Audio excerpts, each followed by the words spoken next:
Hello tout le monde, dans cette vidéo je vous fais une première initiation au langage de programmation HTML et CSS en expliquant le fonctionnement de nos navigateurs web.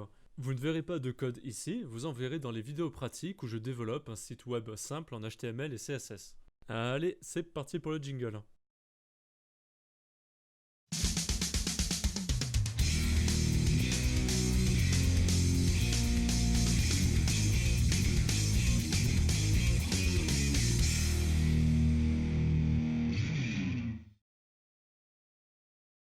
Les navigateurs web font partie des applications les plus téléchargées au monde depuis de nombreuses années. Nous les utilisons sur nos téléphones portables, nos tablettes et nos ordinateurs. Les plus connus en 2018 sur ordinateur sont Chrome, Firefox, Internet Explorer et Safari. Le fonctionnement par défaut d'un navigateur web est extrêmement simple. Il doit savoir lire et comprendre les langages de programmation HTML, CSS et JavaScript. La plupart des sites web que nous visitons tous les jours sont programmés à l'aide de ces langages de programmation. Dans cette vidéo, nous nous intéressons au langage HTML et CSS avec lesquels nous pouvons créer des sites internet statiques.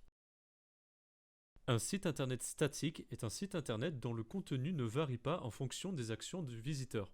A l'inverse, un site internet dynamique est un site internet dont le contenu peut varier en fonction des actions des visiteurs. Par exemple, lorsque vous ajoutez un nouveau message dans votre réseau social préféré, alors le contenu de la page est modifié et affiche votre message sur votre mur d'actualité. Donc le contenu de la page a été modifié suite à une action de votre part. Reconcentrons-nous maintenant sur les langages de programmation HTML et CSS dans le cadre de la création d'une page internet statique. Construire une page internet avec ces langages, c'est comme s'occuper de la création d'une pièce dans une maison. Prenons l'exemple d'un couloir d'entrée. Ici, vous avez placé votre porte d'entrée avec dessus votre nom par exemple, puis vous avez placé deux portes qui mènent vers les autres pièces de votre maison. Et pour terminer, vous avez ici, dans le reste de votre couloir, placé par exemple un porte-manteau et un porte-parapluie.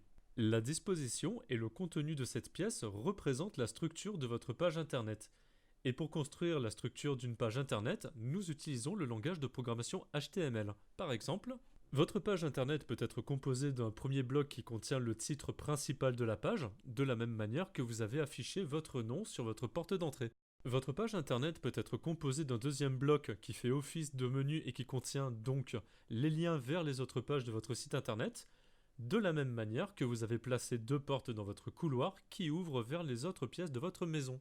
Pour finir, votre page internet peut être composée d'un dernier bloc qui affiche le reste du contenu de votre page, donc dans votre couloir, c'est ici qu'on trouve par exemple votre porte-manteau et votre porte-parapluie.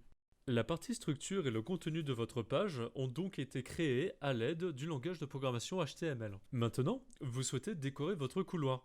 Vous peignez par exemple vos murs et sols en bleu, vos portes en marron et vous décidez d'acheter un porte-manteau et un porte-parapluie avec des designs particuliers.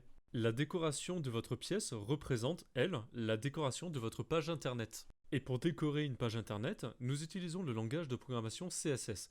Le CSS se repose sur la structure de la page définie par le code HTML et permet de colorer vos titres, de colorer vos blocs, d'affiner la taille de vos textes, etc., etc. Cette vidéo concept est terminée. Je vous invite à venir pratiquer de l'HTML et du CSS dans la vidéo pratique suivante, dont le lien se trouve dans la description donnée en dessous.